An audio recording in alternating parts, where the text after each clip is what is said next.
ठीक चल रही है सर। तैयारी। Sir comment. मेरा आंसर नहीं देखे सर, थोड़ा लेट है मैं। अब एक समय होता है ना, एनी टाइम आंसर पे बैठे रहेंगे हम लोग? बताइए। फिर आपका शेड्यूल आएगा जब आप फिर से एक बार देखेंगे तो वहां से फिर से फीडबैक मिल जाएगा। बातें समझ गए नीरज? कब भेजा था आपने? Okay sir. आ- आपने कब आप भेजा दिखाई था? नहीं दे रहे सर। संतोष सर, मैं दिखाई नहीं दे रहा? गुड इवनिंग मैं सर। दिखाई नहीं दे रहा हूँ? हाँ दिखाई सर, दे रहे हैं सर। आज स्मार्ट लग रहे कुछ हैं लोगों सर। के लिए अदृश्य हो गया हूँ मैं, लगता है। कुछ लोगों के लिए अदृश्य हो गया हूँ, मिस्टर इंडिया बन गया हूँ क्या? पता नहीं सर, आपकी नजर फैन नहीं तक आ रहे दिखाई दे देखते। रही है। देखिए, मेरी फैन तक देख रहे हैं ये। मेरी बात तो छोड़ दीजिए। तो मैं ये कह रहा था कि आंसर का रिव्यू पढ़ा, सुना आप लोगों ने? जी जी सर। सर। जी सर। क्या क्या रिव्यू लगा?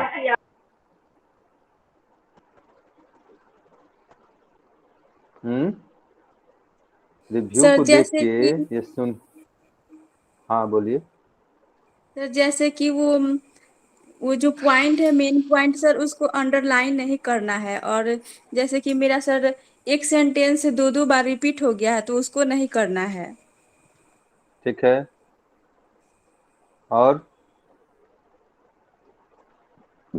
लोग?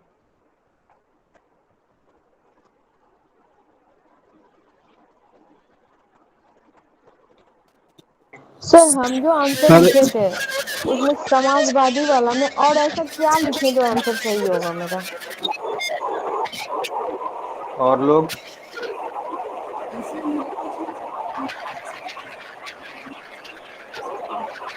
और कोई बताएंगे कुछ?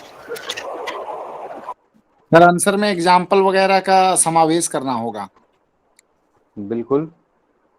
जैसा कि कुछ पहलुओं को मतलब डालना होगा, जैसे अनुच्छेद वगैरह या कोई एग्जाम्पल वगैरह। ये सब कमियों को दूर करना होगा मेरे में। ठीक है। और पॉइंट नोट करते चले जाइएगा आप लोग। जो भी सामने आ रहे हैं पॉइंट के आंसर में क्या होना चाहिए। और बताइए।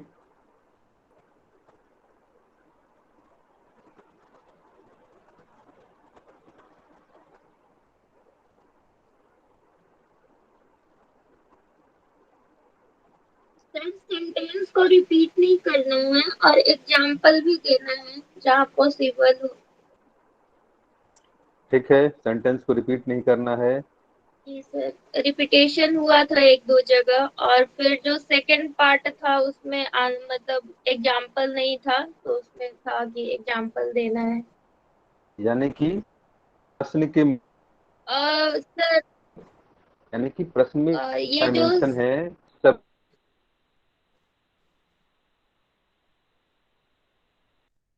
सर आवाज भी नहीं आ रही। में हिसाब से बोलिए।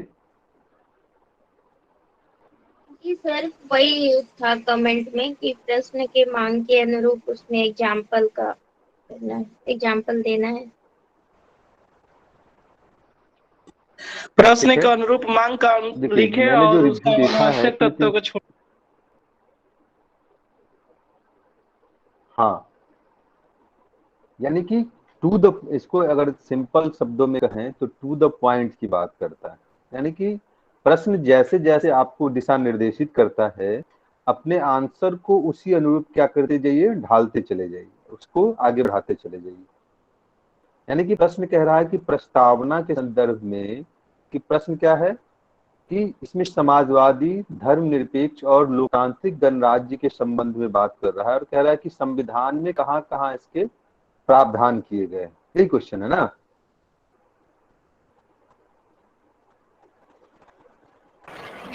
बोलिए।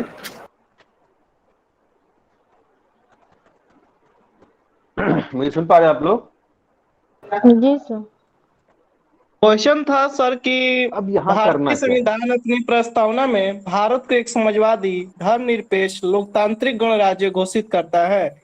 इस घोषणा को क्रियान्वित करने के लिए कौन से संवैधानिक उपबंध की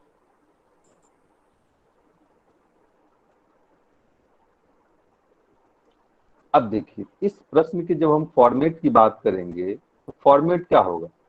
पहले प्रस्तावना की बात करना होगा कि प्रस्तावना है क्या। तो इसमें हमें प्रस्तावना के लागू करने की तारीख, घोषणा की तारीख, ये सब जरूरत नहीं है उसकी। प्रस्तावना के महत्व से शुरू कीजिए कि प्रस्तावना का महत्व है क्या। ठीक है, संक्षेप में 3-4 लाइन में प्रस्तावना के महत्व से कि यह क्या है, संविधान की आत्मा है और यह बताता है कि उन लक्ष्यों और उद्देश्यों को बताता है जिसे क्या करना है, हमें प्राप्त करना है, सिंपल शब्दों में। और फिर यहाँ से आगे बढ़िए और फिर जो ये 3-4 शब्द हैं प्रस्तावना के, जिसका आपको क्या करना है, व्याख्या करना है, समाजवाद का, पंथ निरपेक्ष यानी धर्मनिरपेक्षता का, लोकतांत्रिक और गणराज्य, इन सभी की व्याख्या की, जिसका माने इसका शाब्दिक अर्थ का मायने क्या है, इसको स्पष्ट कीजिए और फिर दिखाइए कि संविधान में कहाँ कहाँ आपको समाजवादी मूल्य दिखाई देते। जब समाजवादी मूल्य की बात करते हैं तो आपको डीपीएसपी की चर्चा करनी पड़ेगी। डीपीएसपी में आर्टिकल 39 है, आर्टिकल 40 है, आर्टिकल 41 है, 42 है, 43 है, ये सब का क्या है, ये सब समाजवादी मूल्य को लेकर तो भी आगे बढ़ते हैं ना। आर्टिकल, अगर फंडामेंटल राइट की बात करें तो फंडामेंटल राइट में जो आर्टिकल 23-24 है, ये सभी के सभी क्या है, समाजवादी मूल्यों को लेकर आगे बढ़ता है।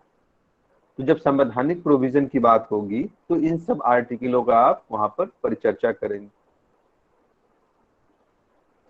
फिर कहता है कि धर्मनिरपेक्षता के संबंध में बात करनी, तो धर्मनिरपेक्षता के संबंध में हमें क्या करना होगा, 2-3 संदर्भों में बात करनी होगी। एक तो आर्टिकल 25 से 28 जो धार्मिक स्वतंत्रता का अधिकार है, इसको आपको यहाँ पर स्पष्ट उल्लेख करना होगा। इसके अलावा एकल नागरिकता की बात करनी, यानी कि सार्वभौमिक जो वयस्क मताधिकार है, हमें उसका उल्लेख करना होगा कि हम किसी को भी धर्म के आधार पर क्या कर रहे हैं, वैन नहीं कर रहे हैं भारत में मतदान को लेकर या चुनाव लड़ने को लेकर। तो ये सब धर्मनिरपेक्षता के पहलू।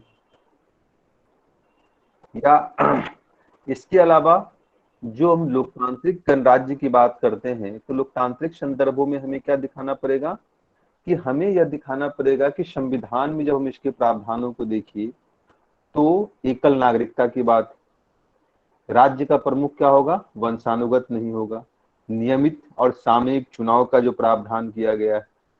इसके अलावा विशेषाधिकार वर्ग की अनुपस्थिति की बात की गई और सत्ता का जो अंतिम शक्ति का जो अंतिम स्रोत है या संप्रभुता की जब बात है तो वो भारतीय जनता में निहित है।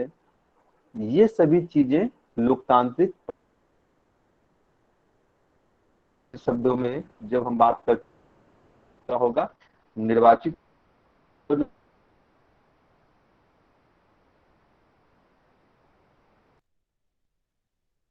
राष्ट्र,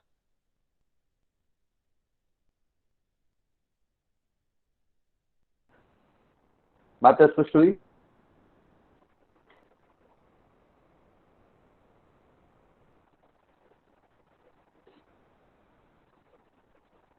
जी सर।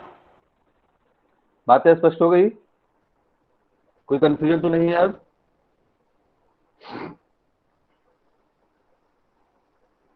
बोलिए। Sir okay sir. नहीं सर। जी सर, हो गई। जॉब के बारे में बस तो सीधे हम करें कि टू द पॉइंट लिखने की कोशिश कीजिए। अनावश्यक तथ्यों को लिखने से क्या होगा, एक तो समय की बर्बादी होगी और दूसरा कि इस समय की बर्बादी का हमें कोई मूल्य भी नहीं मिलने वाला है। कहने का मतलब है कि कोई अंक भी प्राप्त नहीं होंगे। तो इससे अच्छा है कि जितनी प्रश्न की मांग है उसी मांग के अनुरूप अपने आंसर को गाइड कीजिए, दिशा निर्देशित कीजिए और अपने 20 मिनट में अपने आंसर को समाप्त करने की कोशिश कीजिए। ठीक है, इसके अलावा कुछ क्या बातें ध्यान में रखनी है, जैसे कि बीपीएससी में क्या कहा गया है कि तथ्यों को हाईलाइट नहीं करना या पॉइंट को अंडरलाइन नहीं करना है। तो ये सब चीजें करेंगे, किसी भी तरह के धार्मिक चिन्ह, मार्किंग वगैरह इस सब चीजों से बचेंगे। और इसके अलावा हमें क्या करना है, तो पीटीओ वगैरह जो होता है, जो लास्ट में लिखने की आदत है हम लोगों को, वो सब चीजें, श्री गणेशाय नमः, जय माँ सरस्वती, 786, ये सब जो धार्मिक वर्ड हैं या चिन्ह हैं, इस सभी का इस्तेमाल नहीं करना है किसी भी रूप में। ठीक है। फिर प्रश्न में तथ्यों को दोहराव से बचना। ठीक है। तथ्यों के दोहराव से बचने कहने का मतलब यह है कि अब देखिए किसी में बहुत सारे लिखेंगे कि 42वें संविधान संशोधन के तहत इसमें क्या किया गया, इन शब्दों को हमने शामिल किया। उसको इसके अलावा हमने क्या किया है, कुछ लोगों ने संक्षेप में पहले उसकी विशेषताएं संविधान की बता दिया है और फिर उसकी व्याख्या करते जा रहे हैं। तो 2 बार चीजें करने की क्या जरूरत है, एक ही बार में हमें करना है उन सब चीजों को। इसके अलावा और क्या करना है, तो आंसर को भेजने से पहले एक बार आंसर को पढ़िए, 1-2 बार पढ़िए और उसमें देखिए कि क्या क्या कमियां, जैसे भाषागत त्रुटि है, तो वो चीजें जब आप अपने आंसर को पढ़ेंगे ना, तो भाषागत त्रुटि जो है वो सामने आ जाएगी। क्यों? क्योंकि पढ़ने के क्रम में क्या होगा, वो आपको दिखाएगा कि ब्रेक करेगा आपका आंसर, रिदम ब्रेक करेगा। जब आप पढ़ना शुरू करेंगे तो रिदम क्या होगा, आपका टूटेगा। उस परिस्थिति में आप समझ जाएंगे कि भाषागत स्तर पर भी क्या है, कमियां। इसके अलावा जो जब पीडीएफ बनाते हैं आप लोग, तो पहले ये देख लीजिए कि इमेज क्लियर है कि नहीं, जो आप जिसका इमेज पीडीएफ बना रहे हैं, और पेज क्या है, हॉरिजेंटल या वर्टिकल की जो बातें हैं, तो इसको देख लीजिएगा एक बार। कुछ पेज हॉरिजेंटल या वर्टिकल में ऐसे हो जाते हैं जहाँ से पढ़ने में दिक्कतें आती हैं, तो इन सब चीजों का भी ध्यान रखेंगे। ओके,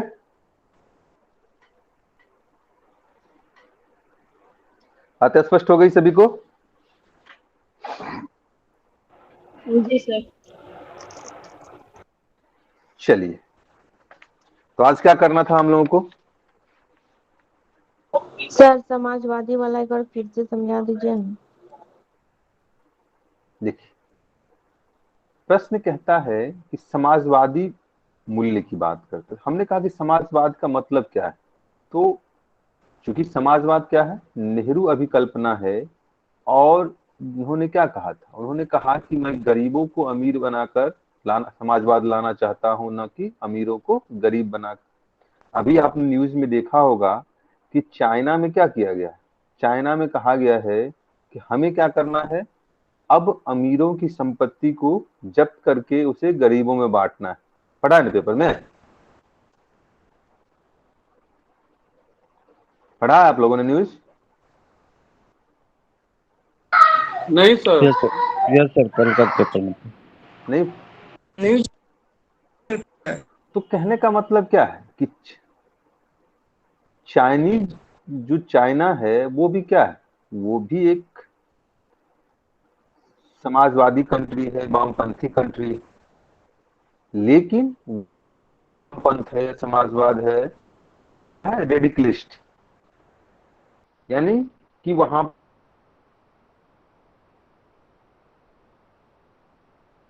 पर सारे के सार्वजनिक संपत्तियों पे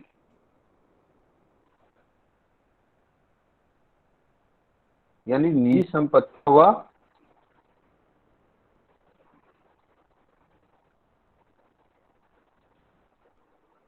कुछ बोल रहे हैं?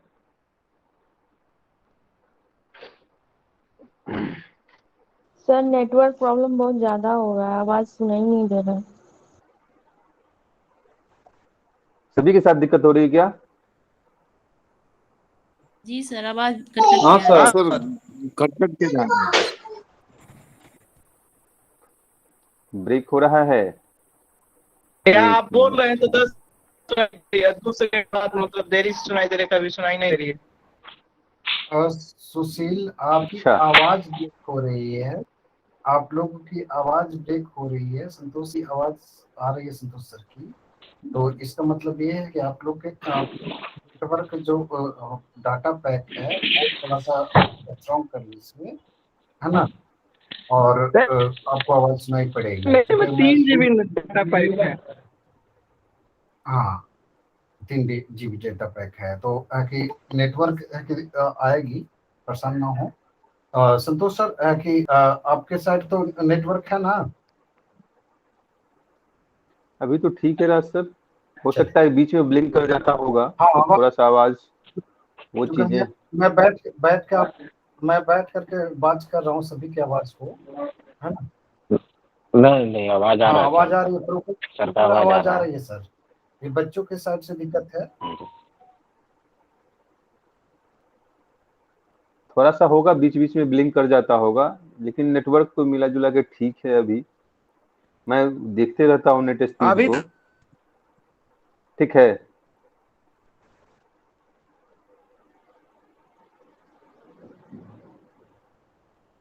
सर सुशील जी का नेटवर्क तो है ही नहीं सर। अच्छा, नहीं सुशील जी का नेटवर्क नहीं है, वो तो उसका होगा, मुकेश अंबानी का होगा, या फिर भारती मित्तल का होगा, या फिर मंगलम का होगा, कुमार मंगलम का, जो वोडाफोन आइडिया वाला है। इन्हीं तीन का नेटवर्क किसी का होगा। उनका अपना टेलीकॉम इंडस्ट्री नहीं है, ये कंपनी नहीं है, ठीक है। चलिए, BSNL है सर, हम लोग बात कर रहे थे समाजवाद के। हाँ, BSNL तो गवर्नमेंट की है। हम बात कर रहे थे समाजवाद के संदर्भ में, तो हमने कहा कि भारत के परिप्रेक्ष्य में क्या है, लोकतांत्रिक समाजवाद की बात की गई। और लोकतांत्रिक समाजवाद में क्या होता है कि जो मुख्य चीजें होंगी, यानी कि जहां पर क्या होगा, ह्यूज इन्वेस्टमेंट की बातें होंगी, जहां पर बड़े स्तर पर पूंजी की आवश्यकता होगी, एंटरप्रेन्योरशिप की आवश्यकता होगी, वित्त की आवश्यकता होगी। वहां पर क्या होगा, तो सार्वजनिक क्षेत्र के जो उद्यम हैं, सार्वजनिक क्षेत्र की जो कंपनियां हैं, वो लीड में काम करेगी, और जो निजी क्षेत्र होगा वो सहयोगी की भूमिका में होगी, और विशेषकर वो क्या करेगी, उपभोक्ता वस्तुओं के निर्माण में अपनी भूमिका सुनिश्चित करेगी। जैसे अभी देखिए, तो जो महारत्न कंपनियां हैं, जो नवरत्न कंपनियां हैं, ये सभी क्या है, सभी के सभी जो है कोर इंडस्ट्री में लगे हुए हैं। जो कोर अर्थव्यवस्था का कोर इंडस्ट्री एरिया है, उसमें यानी क्या है कि वो लीडिंग रोल में। लेकिन ज्यादातर जो प्राइवेट सेक्टर की कंपनियां हैं वो कंज्यूमर मार्केट में। तो ये चीजें लोकतांत्रिक समाजवाद में ये बातें होती हैं। और जब 1956 के अधिनियम को पढ़ेंगे आप, तो यहाँ पर इन बातों को स्पष्ट कर दिया गया है। तो हमने कहा कि समाजवाद की जब बात करेंगे तो इसमें कहेंगे कि समाजवाद का मतलब क्या है। तो समाजवाद का मतलब है कि हमें क्या करना है, संसाधनों के समतापूर्ण वितरण की बात करनी। हमें क्या करना है समाजवाद में, तो हमें करना है कि जो समाज का वंचित तबका है, जिसमें गरीब लोग हैं, SC कैटेगरी के लोग हैं, ST कैटेगरी के लोग हैं, महिलाएं हैं, बच्चे हैं, वृद्ध हैं, इनको क्या करना है, इनको सशक्त करना। और सशक्तिकरण के माध्यम से मानव पूंजी के रूप में ये एक आत्मनिर्भर हमारा आगे का सुनिश्चित कर सके। तो ये सभी चीजें क्या करता है,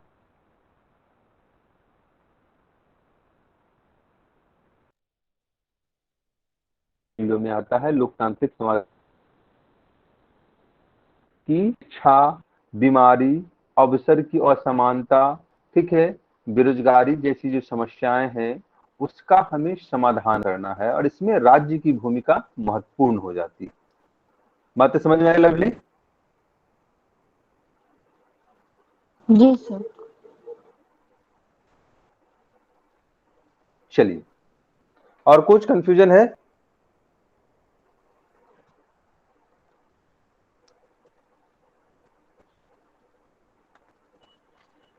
नेक्स्ट जो टॉपिक था हमारा, वो था प्रस्तावना के महत्व के संदर्भ में। जब प्रस्तावना के महत्व की बात करते हैं, तो महत्व क्या है, 3 संदर्भों में इसका महत्व आपको दिखाई देगा। एक तो यह बताएगा कि संविधान के जो प्राधिकार हैं उसका स्रोत क्या है। दूसरा, प्रस्तावना यह बताता है कि राज्य के शासन का स्वरूप कैसा होगा। और तीसरी बात बताता है कि भारतीय संविधान का उद्देश्य क्या है, और चौथी बात बताता है कि लागू होने की तिथि क्या है। इन्हीं 4 संदर्भों में प्रस्तावना के महत्व की हम लोग व्याख्या करेंगे। तो जब हम कहते हैं कि संविधान के प्राधिकार का स्रोत क्या है, तो स्रोत के संदर्भ में हमने कहा कि प्रस्तावना का प्रथम शब्द ही क्या कहता है कि हम भारत के लोग। यानी कि प्राधिकार का स्रोत क्या है, तो प्राधिकार का स्रोत है हम भारत के लोग, और अंतिम शक्ति या सर्वोच्च शक्ति जो है वो भारत की जनता में निहित है। यह चीजें हमें, यह बातें हमें प्रस्तावना से ही पता चलती है, प्रस्तावना से ही स्पष्ट होता है। और इसी संदर्भ में केशवानंद भारती बाद में न्यायालय ने यह स्पष्ट किया कि जहां पे क्या होगा, संविधान की जो बातें हैं या शब्द है या भाषा है वो अस्पष्ट होगी, वहां पर प्रस्तावना क्या करेगा, तो उसकी व्याख्या का काम करेगा, उसके मार्गदर्शक का काम करेगा। यानी कि प्रस्तावना संविधान की व्याख्या करने के संदर्भ में भी इसकी भूमिका महत्वपूर्ण हो जाती है। तो इन 2 संदर्भों में हमने कहा कि पहला कि प्राधिकार का स्रोत क्या है, और दूसरा जहां पर संविधान की भाषा अस्पष्ट है, जहां संविधान की शब्द अस्पष्ट हैं, वहां पर प्रस्तावना क्या करता है, उसके व्याख्या का आधार प्रदान करता है, उसके व्याख्या का मार्गदर्शक सिद्धांत बनता है। यहां तक बात स्पष्ट हो गई।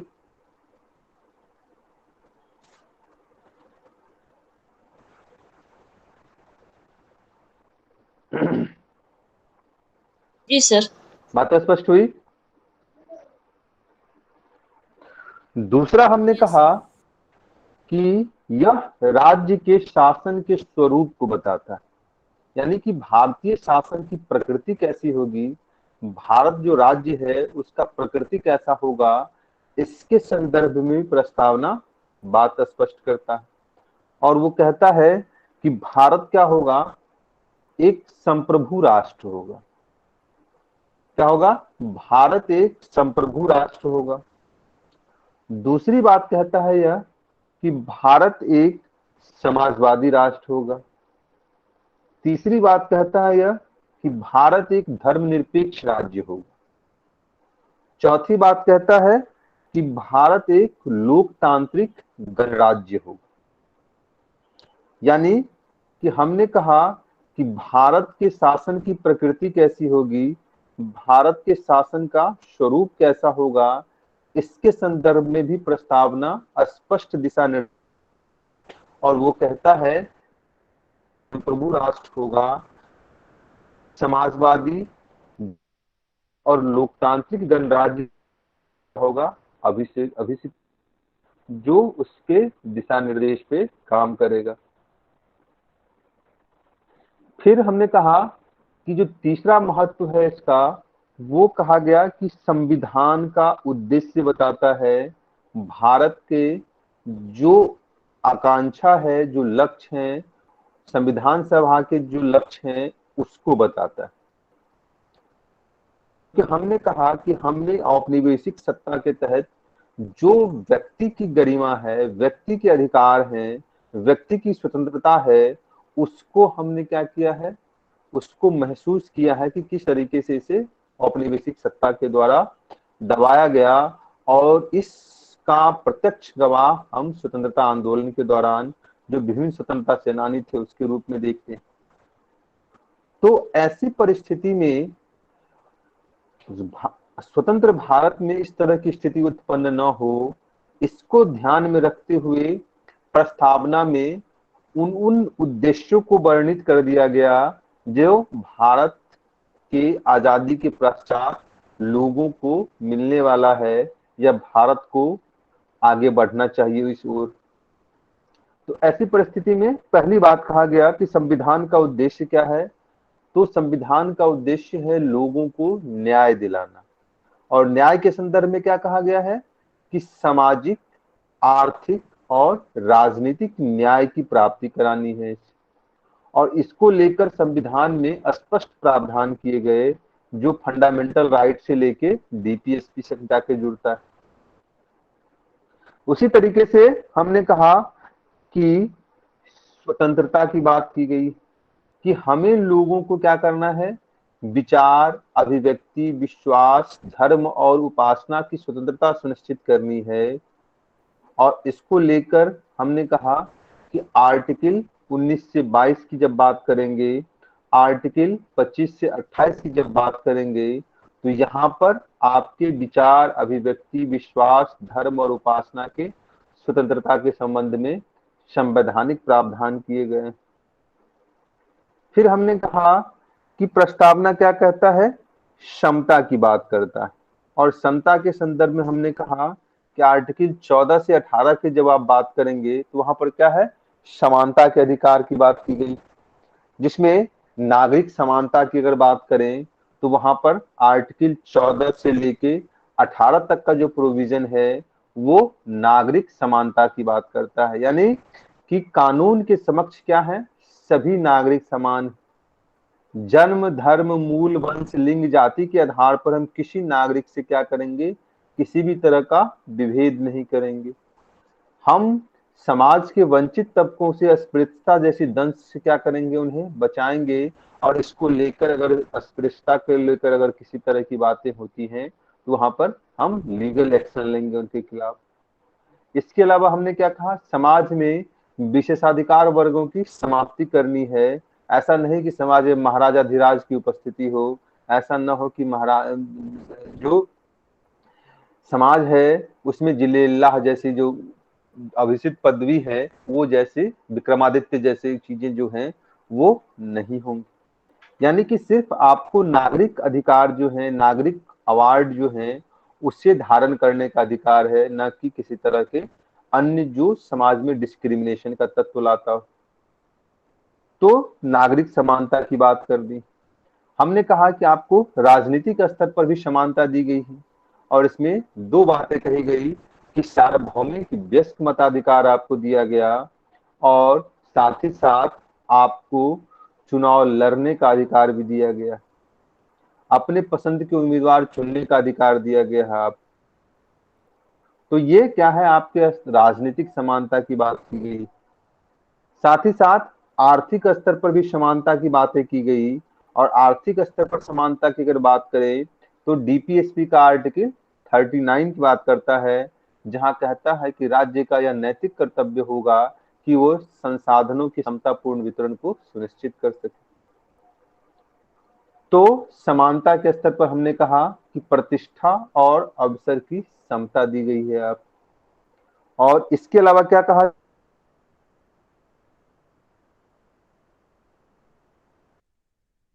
के संदर्भ 21 की बात, यहाँ पर आपको क्या किया गया है, आपकी निष्ठा को सुरक्षित रखा गया, आपके काम, आपको गुणवत्ता के लिए जितने भी आवश्यक संसाधन उसकी उपलब्धता सुनिश्चित करने की बात की गई है, चाहे नींद के अधिकार की बातें हो, स्वच्छ वायु की बातें हो, इसके अलावा आपको इच्छापूर्ण गरिमापूर्ण मृत्यु की बातें हो।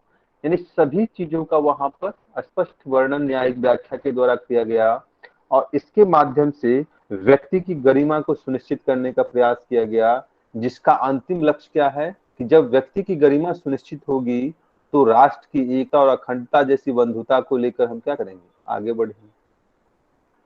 तो ये कहा गया कि जो भारतीय संविधान का उद्देश्य क्या है, संविधान निर्माताओं का जो लक्ष्य था, आकांक्षा थी, वो क्या है, इसका प्रतिबिंबन है प्रस्तावना। यहां तक बातें स्पष्ट हुई?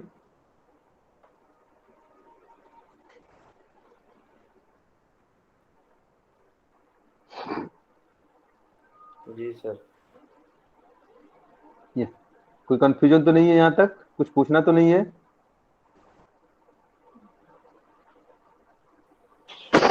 सर ये जो बाबा लोग जो श्री श्री 108 रखता है सर, इसके खिलाफ कोई नहीं है सर क्या? ये भी तो उपाधि रखता है 108, 111, 109 जो भी है, परम पिता फलना चिल्ला परम गुरु। वही मैं कह रहा हूँ ना कि ऐसे किसी भी अधिकार, ये तो चीजें क्योंकि क्या है कि धार्मिक रूप से हम बहुत चीजों पर नहीं टच करते, लेकिन सिर्फ संविधान कहता है कि आपको नागरिक उपाधि जो दी गई है, जैसे पद्म विभूषण है, भारत रत्न है, पद्म श्री है, या आपको आपका जो एकेडमिक उपलब्धि है, जैसे पीएचडी आपने कर लिया तो आपको डॉक्टर लगाने के अधिकार मिल जाते हैं। शैक्षणिक रूप से अगर आपने क्या किया है, किस तरह टेक्नोलॉजी के क्षेत्र में आपने क्या किया है, अर्हता प्राप्त की, जैसे एमबीबीएस किया है, तो वहां पर आप डॉक्टर लगा सकते हैं। तो इस तरीके की जो आपकी उपलब्धियां हैं उसको आप क्या कर सकते हैं, अपने नाम के आगे लगा सकते हैं, बाकी अन्य चीजों पर प्रोहिबिशन। ठीक है,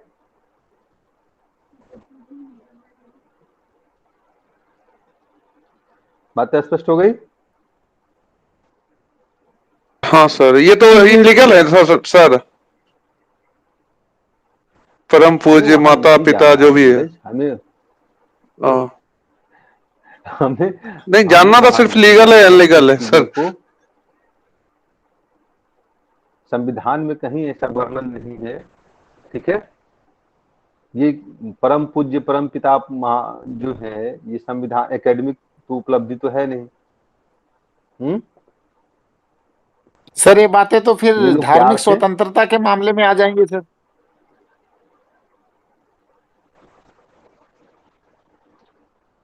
श्री श्री 108 लगाना धार्मिक स्वतंत्रता कहाँ उल्लंघन करता है, बताइए? नहीं लगाएंगे तो क्या आपकी धर्म खतरे में पड़ जाएगा? नहीं सर, वो मतलब वो अपना जो आर्टिकल 25 बोलता है सर, उसके अनुसार तो ये आ जाएगा कि मतलब अपना धर्म का जो भी हो वो कर रहा है तो कर सकता है। ऐसा चीज नहीं है। चलिए इसको मूल अधिकार में देखेंगे, अभी हम लोग फिर विषय से विषयांतर हो जाएंगे। Yes sir. फिर हमने कहा कि यह लागू होने की तिथि को बतलाता है, और लागू होने की तिथि के क्रम में क्या कहता है कि 26 नवंबर 1949 को, ठीक है, हम क्या करते हैं, इस संविधान को अधिनियमित करते हैं, अंगीकृत करते हैं और आत्मर्पित करते हैं। इन संदर्भों में जो महत्व है वो प्रस्तावना का है। हमने क्या कहा कि संविधान की प्राधिकार का स्रोत बतलाता है, भारत के शासन की प्रकृति कैसी होगी वो बतलाता है, संविधान का उद्देश्य क्या है, संविधान जिस उद्देश्य से हमने संविधान का निर्माण किया है वो क्या है, और लागू होने की तिथि को बताता है। ये चीजें प्रस्तावना का मूल है महत्व के संदर्भ। इसके अलावा अन्य महत्व क्या है? विधानसभा के निर्माता है संविधान के आदर्श और सपनों का प्रतिबिंबन है कि वो भारत को कैसा देखना चाहते हैं, वो चीजें यहाँ पर आपको प्रस्तावना में दिखाई देगी। इसके अलावा हमने कहा कि यह बताता है कि केशवानंद भारत में न्यायालय ने स्पष्ट किया कि जहां पर भी संविधान की भाषा अस्पष्ट होगी, संविधान के शब्द अस्पष्ट होंगे, वहां पर प्रस्तावना क्या करेगी, मार्गदर्शक सिद्धांत के रूप में कार्य करेगी।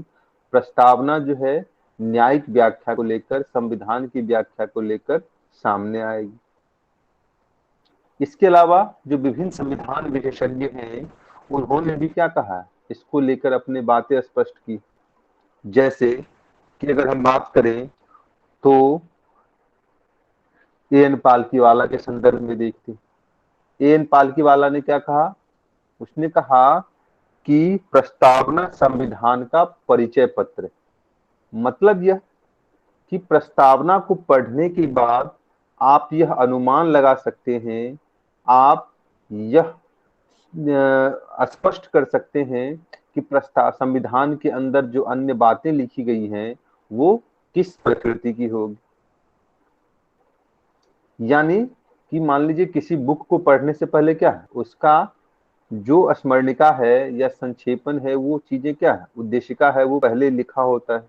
और उसको पहले पढ़ने के बाद आप क्या करते हैं, बुक के अंदर जो बातें लिखी गई होंगी उसका समरी आपके दिमाग में स्पष्ट होने लगता है।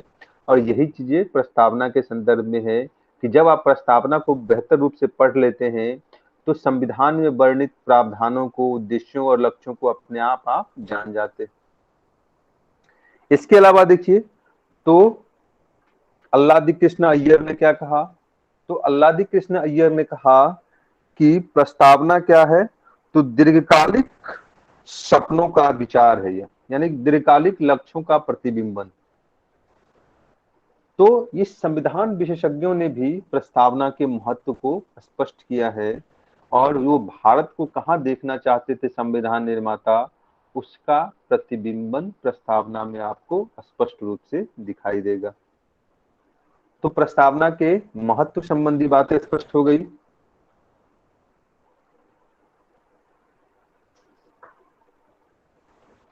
सर अल्लादीन कृष्णन अय्यर जो कहा था उसको एक बार फिर से बोल दीजिएगा। उन्होंने कहा कि दीर्घकालिक सपनों का विचार है। Okay sir. दीर्घकालिक सपनों का विचार है ये मिल जाएगा हर जगह आप लोगों को स्टेटमेंट, तो किसी भी बुक से आप उसको पेन डाउन कर लीजिएगा, वैसे क्लास नोट्स में होगा मे भी। यहाँ तक कोई कंफ्यूजन तो नहीं है?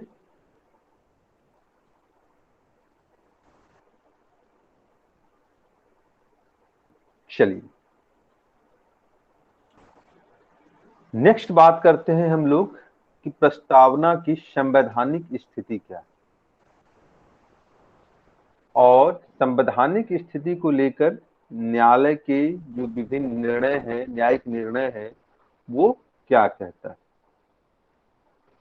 तो यह संवैधानिक स्थिति को लेकर विवाद कब उत्पन्न हुआ, जब यह बात स्पष्ट करने के लिए कि प्रस्तावना संविधान का भाग है या नहीं, या प्रस्तावना में संशोधन किया जा सकता है या नहीं किया जा सकता। इस विवाद को लेकर, प्रस्तावना की संवैधानिक स्थिति को लेकर प्रश्न उठने शुरू हुए और परिणाम स्वरूप न्यायालय को सामने आना पड़ा और न्यायालय ने विभिन्न न्यायिक निर्णयों के आलोक में इसकी स्थिति को क्रमिक रूप से स्पष्ट किया।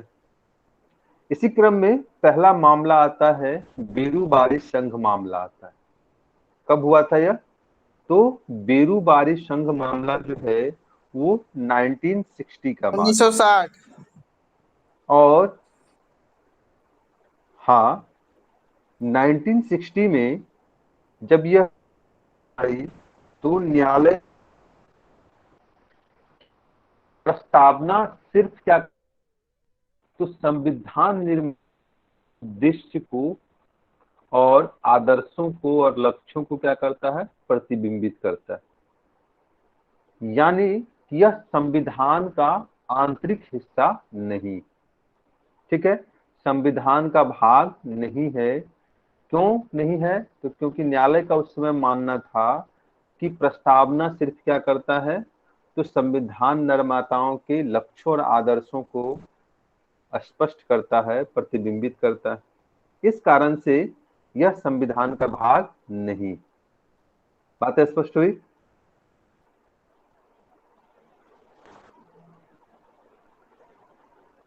जी सर। फिर मामला आया 1973 का, और 1973 का जो केशवानंद भारतीवाद है, इसमें न्यायालय ने क्या किया, अपने पूर्व के निर्णय से पीछे हटता है, यानी कि अपने पूर्व के दिए गए निर्णय को पलटता है और कहता है कि प्रस्तावना संविधान का भाग है। और प्रस्तावना संविधान का भाग है तो क्यों है, तो इसको स्पष्ट करते हुए उसने कहा कि संविधान का जब हम अध्ययन करते हैं तो अध्ययन करने के क्रम में हमें क्या है, प्रस्तावना में उल्लिखित विचारों, आदर्शों, लक्ष्यों और उद्देश्यों को ध्यान में रखना चाहिए। यानी कि संविधान को पढ़ने के क्रम में प्रस्तावना में जो लक्ष्य निर्धारित किए गए हैं, जो उद्देश्य निर्धारित किए गए हैं, हमें उनको ध्यान में रखकर ही संविधान का अध्ययन करना चाहिए। और इस कारण से प्रस्तावना संविधान का आंतरिक हिस्सा है। और इसी के परिणाम स्वरूप आप देखेंगे कि 1976 में 42वें संविधान संशोधन के आलोक में हमने क्या किया, प्रस्तावना में 3 शब्द जोड़े। कौन कौन से शब्द को जोड़ा हमने?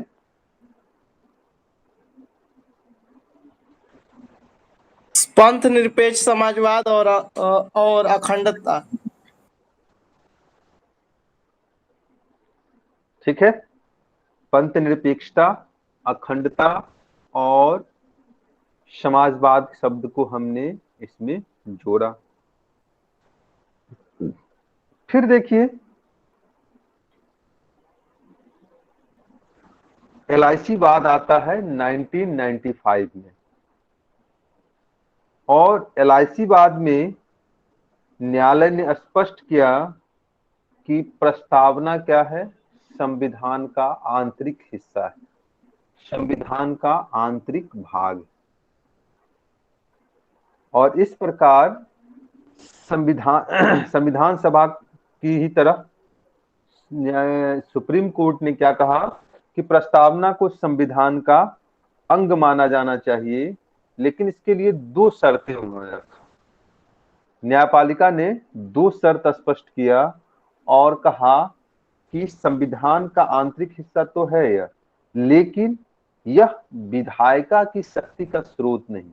मतलब कि यह लेजिस्लेटिव बॉडी के एम्पावरमेंट को लेकर यह कोई बात नहीं करता, उसको शक्ति नहीं देता है।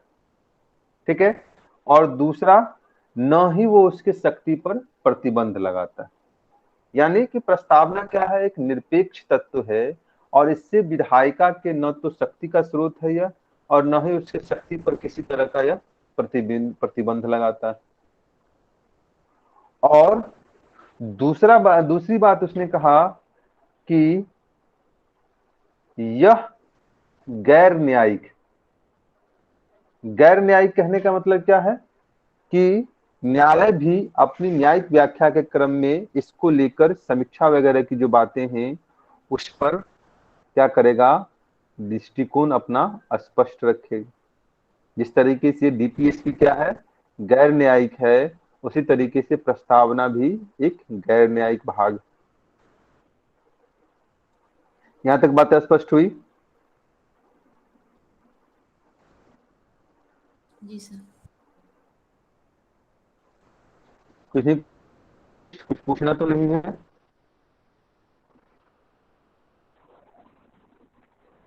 एक सर 1957 में कोई गोलकनाथ बनाम आया था, ये किसके लिए आया था?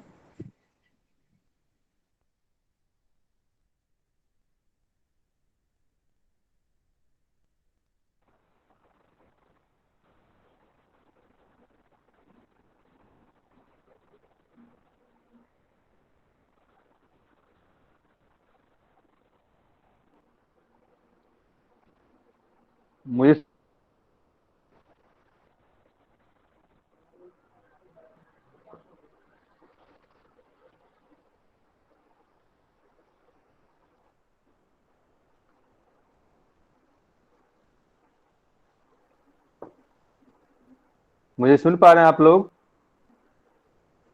जी सर। यस। जी सर।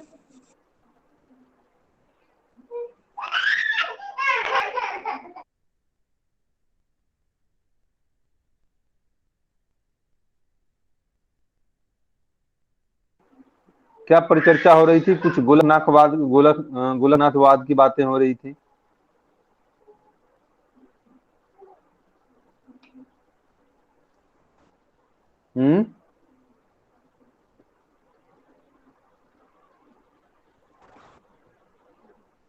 कुछ गोलकनाथवाद की बात हो रही थी, क्या हो रही थी बातें?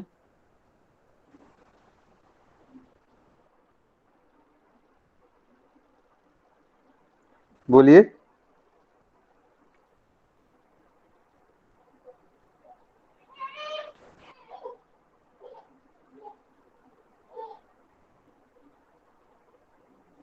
ठीक है, तो इसी क्रम में प्रश्न एक यह भी उठा, क्या प्रस्तावना में संशोधन हो सकता है? तो प्रस्तावना में संशोधन को लेकर 1960 का जो बेरूबारी मामला है, इसमें न्यायालय ने स्पष्ट किया कि हाँ, प्रस्तावना में संशोधन हो सकता है। ठीक है, लेकिन संशोधन करने के क्रम में एक शर्त उन्होंने रखा, और शर्त यह था कि प्रस्तावना की जो मूलभूत विशेषताएं हैं, जो संविधान निर्माताओं के आदर्श, लक्ष्य और उद्देश्य का क्या करता है, प्रतिबिंबन है, उसमें किसी भी तरीके का संशोधन नहीं हो सकता, उसमें किसी तरीके का परिवर्तन नहीं हो सकता। यानी कहने का मतलब यह है कि सकारात्मक दृष्टिकोण से हम प्रस्तावना में संशोधन तो कर सकते हैं, ताकि वो क्या करे, उसकी विशेषताओं को, उनके जो लक्ष्य और आदर्श हैं उसको बढ़ाने का कार्य करे। किसी भी तरीके का नकारात्मक संशोधन क्या है, अमान्य होगा। और फिर हमने कहा कि एसआर बॉम्बई बाद आया 1994 में, और यहाँ पर न्यायालय ने स्पष्ट किया कि प्रस्तावना जो है संविधान के मूलभूत ढांचे का पार्ट, यानी कि प्रस्तावना संविधान का मूलभूत हिस्सा है, मूलभूत भाग है। और ऐसी परिस्थिति में हमें क्या करना होगा, इसमें किसी भी तरह का संशोधन, हमें नकारात्मक संशोधन नहीं करने की बात होगी। और अगर ऐसा किया जाता है तो न्यायपालिका उसे विधि शून्य कर सकती है, या उन शब्दों को हटा सकती है वहां से। तो ये चीजें प्रस्तावना के संदर्भ में हमें उसकी जो संवैधानिक स्थिति है उसको लेकर ध्यान में रखना चाहिए। यहाँ तक बात स्पष्ट हो गई कि जी प्रस्तावना की सर। संवैधानिक स्थिति क्या है।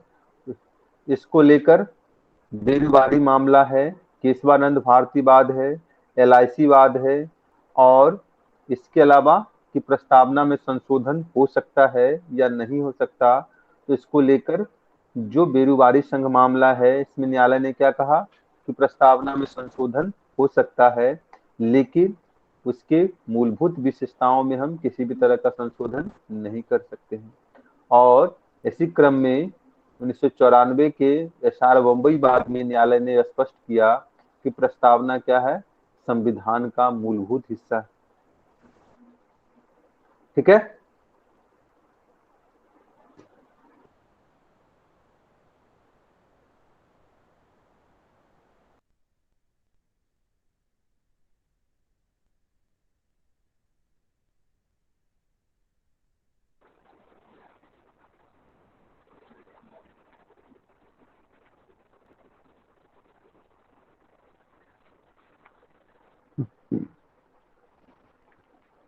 बातें स्पष्ट हो गई? जी सर। कोई कंफ्यूजन तो नहीं है, कुछ पूछना तो नहीं है यहाँ तक?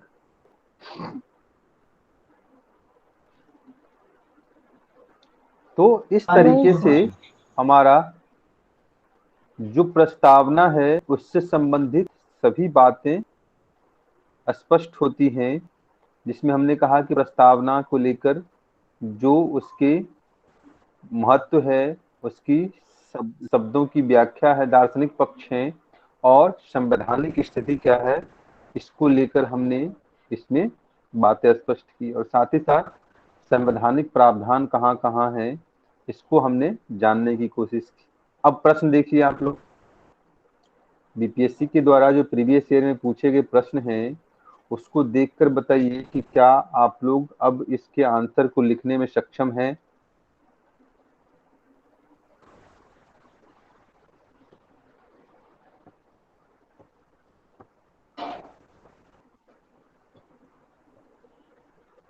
अभी भी कोई कंफ्यूजन है?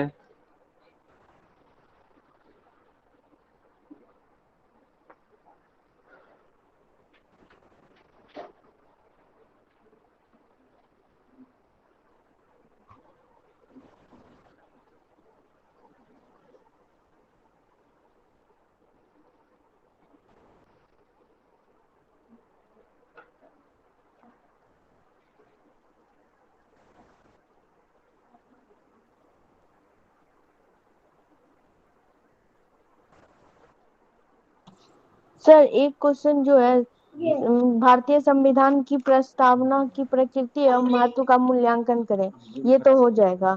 एक क्वेश्चन और है, भारत के संविधान की उद्देशिका में भारत के संविधान की उद्देशिका में प्रतिष्ठित दर्शन के औचित्य एवं महत्व का परीक्षण कीजिए। ये मतलब किस टाइप से लिखा जाएगा? भारतीय संविधान की प्रस्तावना में वर्णित दर्शन और महत्व, यही है ना? उद्देशिका में प्रतिष्ठित दर्शन के औचित्य एवं महत्व। हाँ, तो इसमें तो आसान ही है ना। जो हमने क्या किया है, शब्दों की व्याख्या की है, जिसमें हमने क्या कहा कि शासन की प्रकृति के संदर्भ में, तो इसमें संप्रभुता, समाजवाद, धर्मनिरपेक्ष, लोकतांत्रिक गणराज्य को स्पष्ट कर देंगे वहां पर, इसके जो दार्शनिक पक्ष हैं।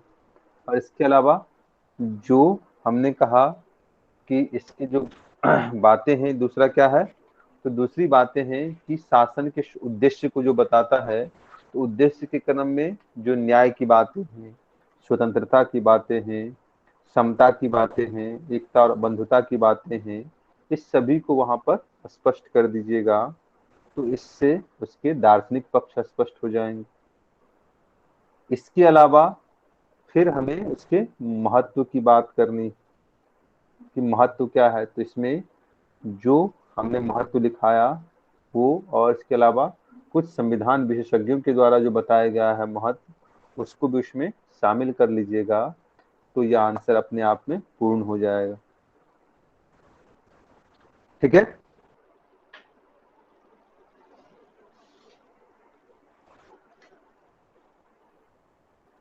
बातें स्पष्ट हो गई?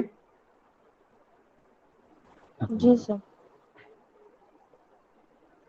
और कहीं कोई कंफ्यूजन है यहाँ तक प्रस्तावना में?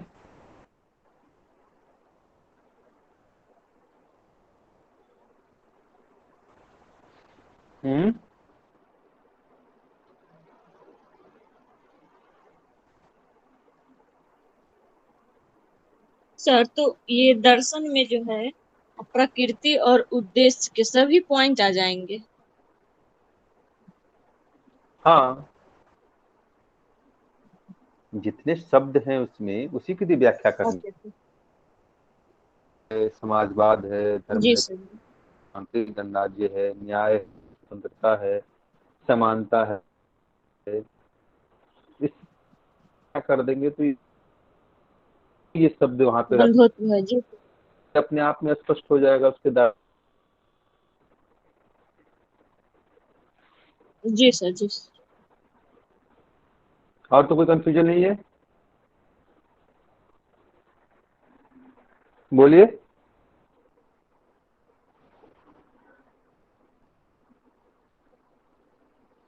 चलिए तो आगे बढ़े। सर ये औचित्य माने कि बोल रहा है, तो औचित्य का यहाँ पे क्या माने कि दिखलाएंगे उसको? जैसे दर्शन में तो उसका हम व्याख्या कर देंगे, लेकिन महत्व भी माने कि बतला देंगे। औचित्य माने कि कहाँ तक ये औचित्य है, यहाँ तो माने कि नहीं।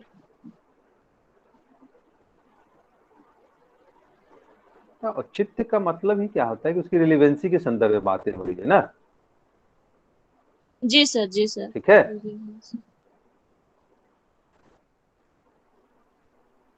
तो बातें वहां पे स्पष्ट हो जाएंगी, कोई दिक्कत नहीं है। Okay sir. और कुछ? नेक्स्ट टॉपिक क्या है? नेक्स्ट टॉपिक क्या है? ये बता देते कि जब कोई भी क्वेश्चन शुरू करते हैं तो भूमिका लिखने में समझ में नहीं आता किस टाइप का दिक्कत है। ये प्रस्तावना का तो दर्शन था भूमिका तो लिखना वो तो भूमिका लिखना समझ में नहीं आता है तो सबसे पहले बात देखिए कि भूमिका लिखने के क्रम में हमें प्रश्न की प्रकृति को समझना पड़ेगा कि प्रश्न क्या कहता है। या तो हम प्रश्न की प्रकृति के हिसाब से या फिर जैसे जैसे प्रश्न हमें दिशा निर्देशित करता है कि प्रस्तावना के प्रकृति की बात करिए, उसके महत्व की बात करिए, तो इसमें सीधे सी बात है कि प्रस्तावना है क्या।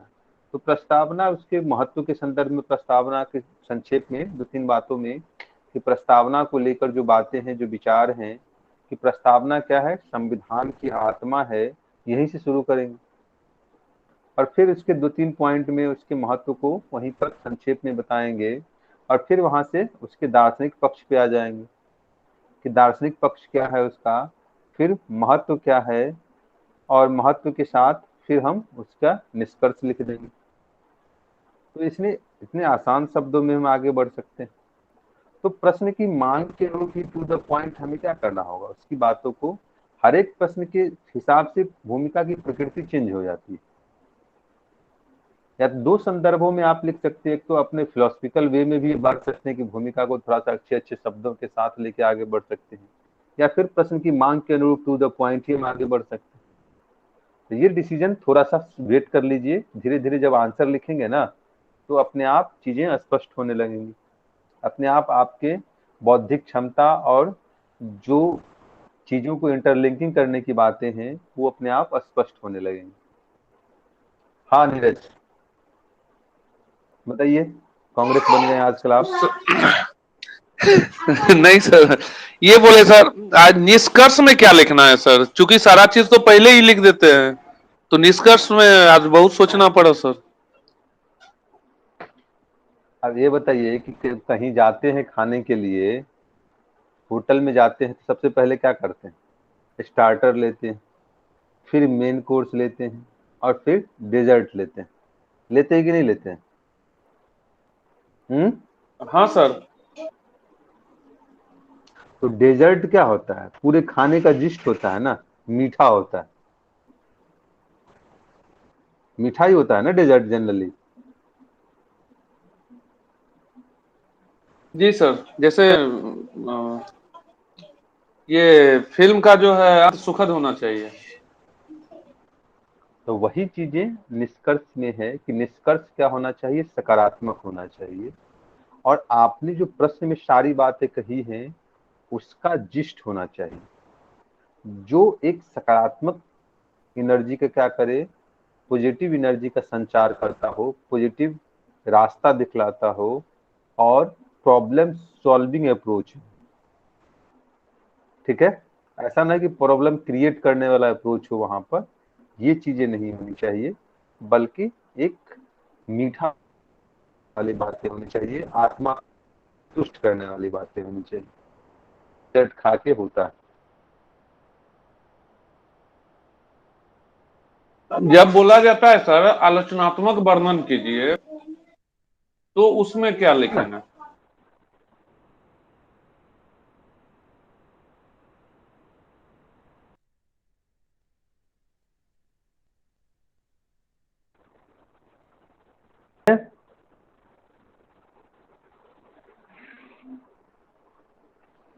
चलिए नेक्स्ट टॉपिक क्या था हम लोगों का? प्रस्तावना की संवैधानिक स्थिति। ये तो हो गया ना, दीपावली जी सर, वो 4 क्लास में पॉइंट है? लिखाए थे, प्रकृति, महत्व, दर्शन और वो सर संवैधानिक प्रस्तावना स्थिति। में समाजवाद, आर्थिक उदारीकरण और हाँ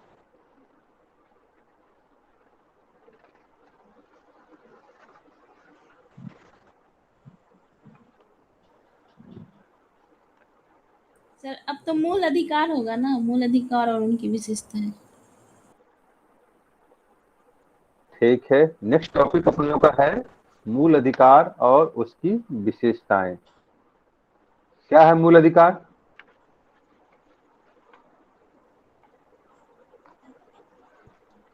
मूल अधिकार क्या है?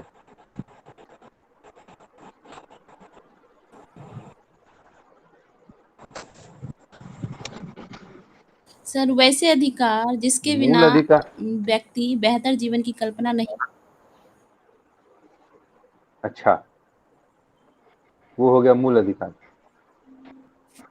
अच्छा, ये बताइए कि प्राकृतिक अधिकार क्या है, मानव अधिकार क्या है?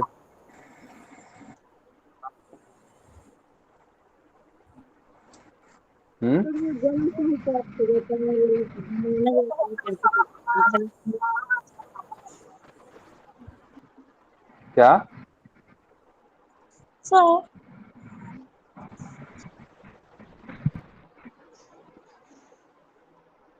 बोलिए। सर संविधान के द्वारा प्रदत्त किए गए अधिकार जो नागरिकों को प्राप्त है वो मूल अधिकार। अच्छा, तो संविधान ने आपको मतदान का भी अधिकार दिया है, क्या यह मूल अधिकार है? संविधान ने आपको संपत्ति का भी अधिकार दिया है, क्या यह मूल अधिकार है? हम्म, प्रदत्त अधिकार है जो संपत्ति के व्यक्ति अधिकार के से विकास पहले के ही लिए आवश्यक होता है और ये मूलभूत और अपरिहार्य होता है, इसलिए संविधान हमें प्राप्त करता है। इसके बिना हमारा विकास अवरुद्ध हो सकता है। अच्छा, मूल अधिकार वे अधिकार हैं और जो कोई? व्यक्तियों के जीवन के लिए मूलभूत तथा अपरिहार्य होने के कारण संविधान में नागरिकों को प्रदान किए गए हैं। ये किताब वाली बातें कब तक बोलना शुरू कीजिएगा आप? हम्म, किताब वाला, किताबी कीड़ा कब तक बने रहिएगा?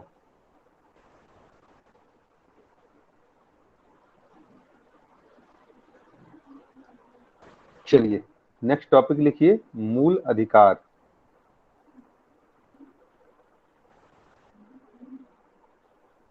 चलिए, मूल अधिकार से क्या क्या क्वेश्चन पूछा है? मूल अधिकार से क्या क्या क्वेश्चन पूछा है?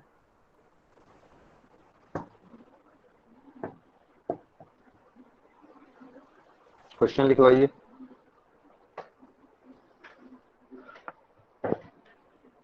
मूल अधिकार से क्या क्या क्वेश्चन पूछा है?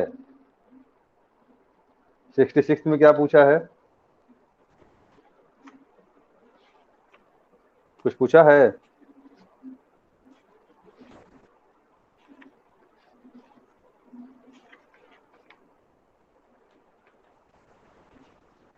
सिक्सटी सिक्स में कुछ पूछा है?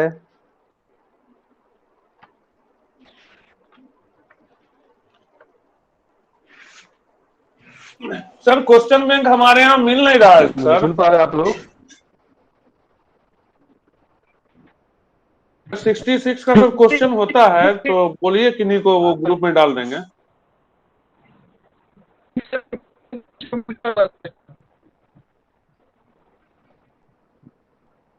क्या? भारतीय संविधान पर मौलिक अधिकारों का वर्णन कीजिए। किस प्रकार अनुच्छेद 21 की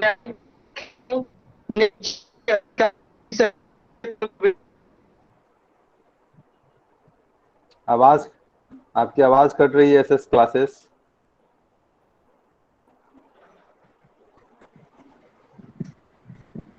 क्वेश्चन है सर कि भारतीय संविधान द्वारा प्रदत्त मौलिक अधिकारों का वर्णन कीजिए।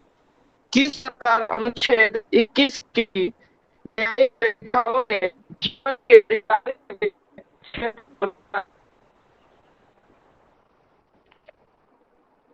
कब पूछा है यह?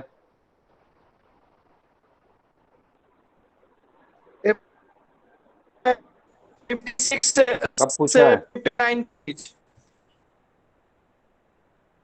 56 से 59 में। अच्छा,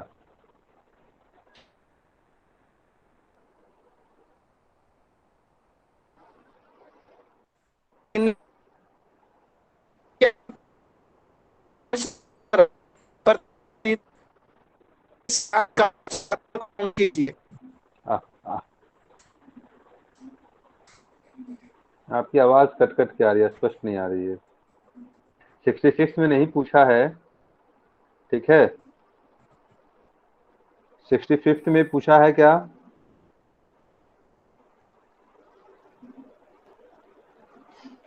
सिक्सटी फिफ्थ में पूछा है।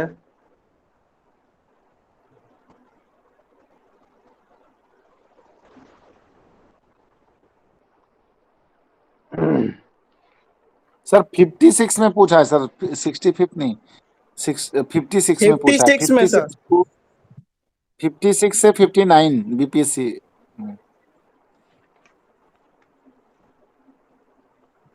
अच्छा, 60 से 62 में नहीं पूछा है। 56 से 59 के बीच में 2 क्वेश्चन पूछा हुआ है। 2 क्वेश्चन पूछा हुआ है। क्या क्या पूछा है? पहला क्वेश्चन है कि भारतीय संविधान द्वारा क्या पूछा है प्रदत्त बताइए। मौलिक अधिकारों का वर्णन कीजिए। यही तो मैं बोल रहा हूँ, भारतीय संविधान द्वारा ठीक है। प्रदत्त मौलिक अधिकारों का कीजिए। किस प्रकार अनुच्छेद 21 की न्यायिक व्याख्याओं ने जीवन के अधिकार के विषय क्षेत्र का विस्तार किया। उसके बाद अगला क्वेश्चन दे रखा है कि न्यायिक पुनरीक्षण से आप, अगला क्वेश्चन है कि न्यायिक पुनरीक्षण से आप क्या अभिप्राय है? भारत के प्रतिपादित मूल ढांचे के सिद्धांत का आलोचनात्मक वर्णन कीजिए। ये तो सर ये मौलिक अधिकार से नहीं है। नहीं सर, नहीं। लिखिए, पहला क्वेश्चन लिखिए, भारतीय संविधान द्वारा प्रदत्त मौलिक अधिकारों का वर्णन कीजिए। भारतीय संविधान द्वारा प्रदत्त मौलिक अधिकारों का वर्णन कीजिए।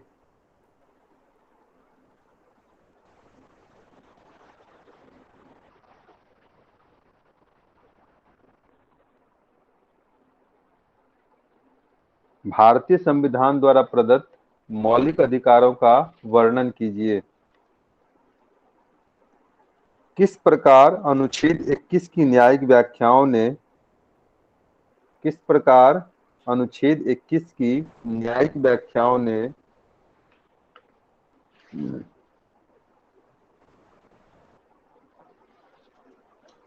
किस प्रकार अनुच्छेद 21 की न्यायिक व्याख्याओं ने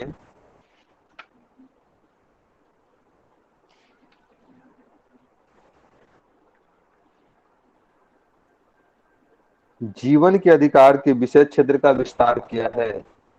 जीवन के अधिकार के विषय क्षेत्र का विस्तार किया है। जीवन के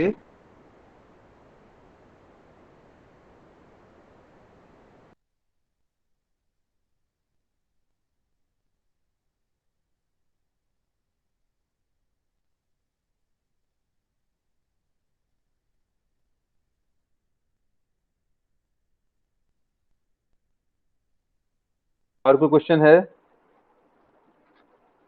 हाँ सर, एक क्वेश्चन और है, 39वें में पूछा हुआ है। भारतीय संविधान में लिखित, नहीं सर वो तो मौलिक कर,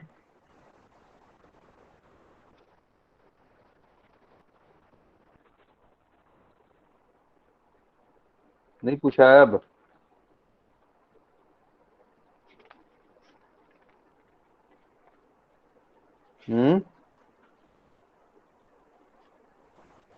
चलिए, एक 64वीं में भी पूछा है शायद। 64वीं का क्वेश्चन मुझे मिल नहीं रहा है। एक पूछा है सर में खास है सर। और क्या? एक्सक्यूज मी सर, और क्या पूछा है? एक क्वेश्चन 64वीं में है हाँ सर। बोलिए। क्या आप इस वक्तव्य से सहमत हैं कि हमारे संविधान ने एक हाथ से मौलिक अधिकार दिए हैं किंतु दूसरे हाथ से उन्हें वापस ले लिया है? 64वीं में या 65वीं में है? 65वीं का है ना? ये 65वीं का क्वेश्चन होगा। 65वीं का है सर, किसी को पता। 65 ये रूल्स का 65वां अधिकार है सर। क्वेश्चन होगा। हाँ लिखिए, क्वेश्चन लिखवा दीजिए। जी सर, क्या आप इस वक्तव्य से सहमत हैं? क्या आप इस वक्तव्य से सहमत हैं क्या आप इस कि हमारे वक्तव्य से संविधान में हाँ सहमत है कि हमारे संविधान ने एक हाथ से मौलिक अधिकार दिए हैं, किंतु दूसरे हाथ से उन्हें वापस ले लिया है?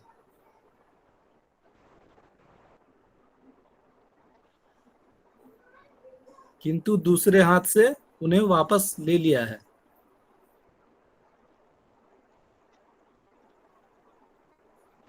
ठीक है, और कुछ है?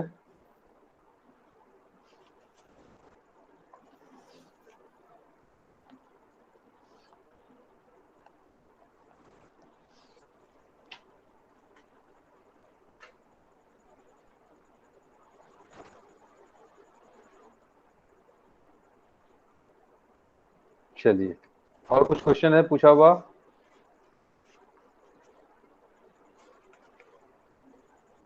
एक क्वेश्चन लिखिए, निजता का अधिकार जीवन के अधिकार का अंतरंग भाग है। निजता का अधिकार जीवन के अधिकार का अंतरंग भाग है, विवेचना कीजिए।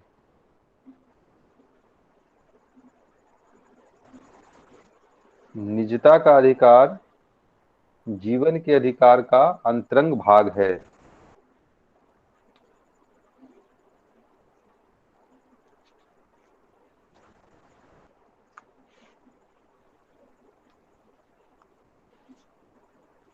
ठीक है, तो ये क्या है? क्वेश्चन जो है बीपीएससी के द्वारा मूल अधिकार से पूछे गए। इसको देखकर स्पष्ट हो जाता है एक बार सर कि मुख्यतः क्या है। आर्टिकल निजता का अधिकार जीवन के अधिकार का अंतरंग भाग है। निजता का अधिकार जीवन के अधिकार का अंतरंग भाग है, विवेचना कीजिए। ये आपको सीडीपीओ में पूछा था।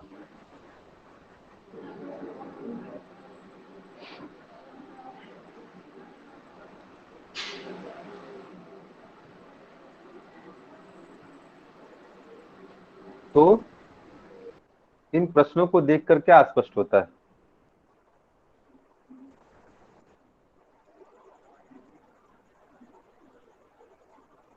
इन प्रश्नों को देखकर क्या स्पष्ट होता है?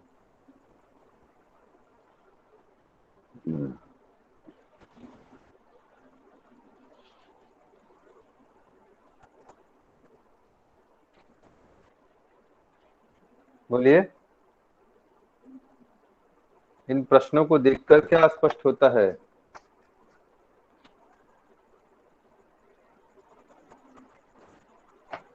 मुझे सुन पा रहे हैं?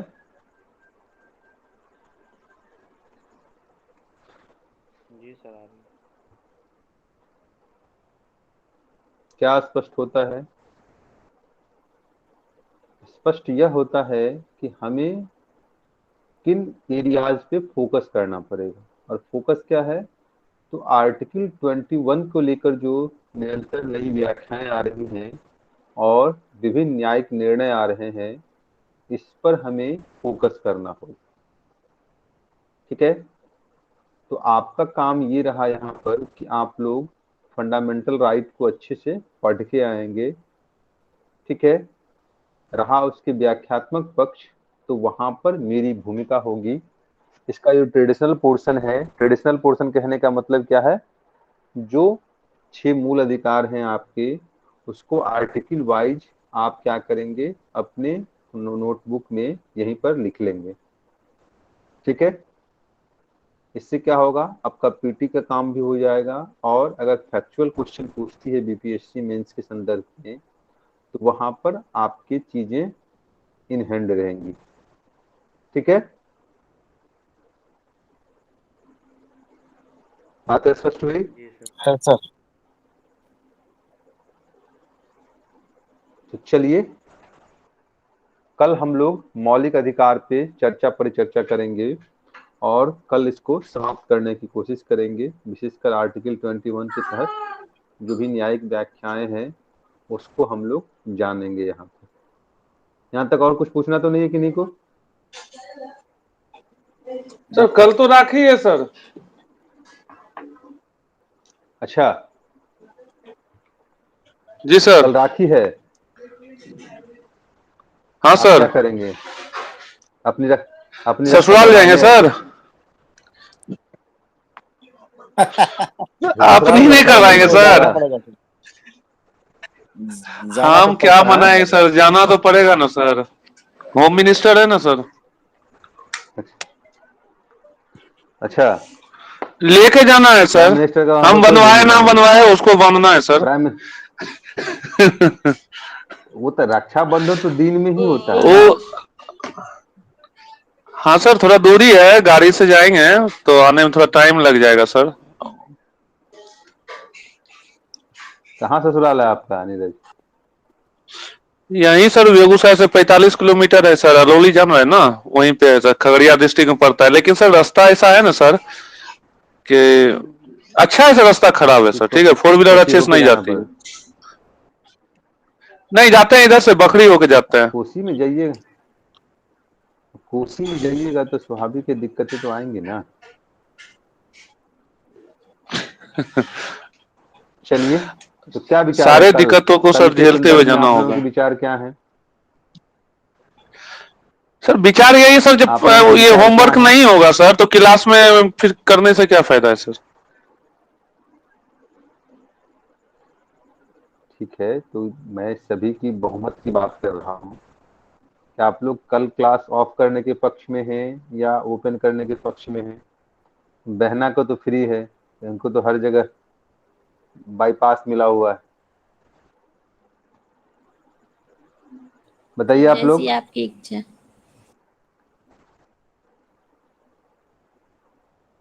आप क्लास लीजिएगा तो पढ़ेंगे, आप नहीं लीजिएगा तो नहीं पढ़ेंगे।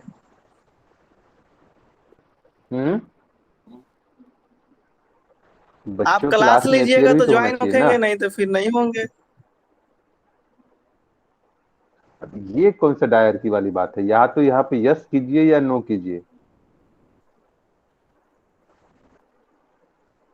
कि कल बंद कर दीजिए सर, कल ड्रॉप कर दीजिए सर। या तो यस बोलिए या नो बोलिए। और कोई?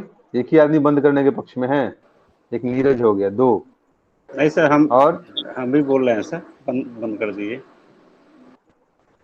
पीटी का क्लास ऑफ है सर, तो सब क्लास पीटी ऑफ है कल जी। चलिए तो कल क्लास ऑफ ही रखते हैं, ठीक है। मंडे को मिलते हैं हम लोग, ठीक है। तो तब तक आप लोग मूल अधिकार और प्रीवियस ईयर के जितने प्रीवियस ईयर कहते हैं कि प्रीवियस जितने भी टॉपिक हो चुके हैं उसका अच्छे से रिवीजन कर लीजिएगा। मैं पूछूंगा मंडे को, मेरा काम होगा रिव्यू करना कि कितना आपने ग्रैप्स किया है। मैं संविधान की विशेषता से लेके प्रस्तावना से लेके मूल अधिकार तक की बातों को पूछूंगा मंडे को, ठीक है। तो वहां पर इफ बट नहीं होना चाहिए। अच्छा जी सर। चलिए तो आज के सेशन के विंडर है, क्या और कुछ पूछना है? Okay sir, thank you, good night. Sir ये हाँ परमानंद, कुछ पूछना है क्या? नोट्स जी, नोट्स सर भेज दिए हैं क्या ग्रुप पे? बार बार सेंड कर दिया गया, 2-2 3-3 बार सेंड हुआ है यार, आप अभी तक वहीं पे हैं। नहीं देखे हैं सर।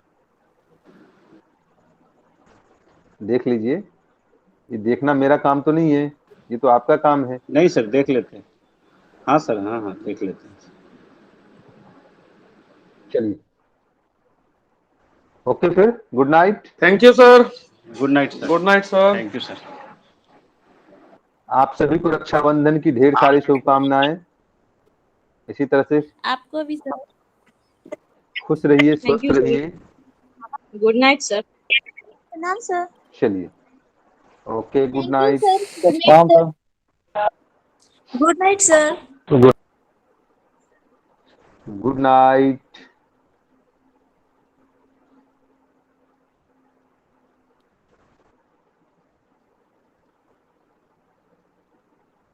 राज सर,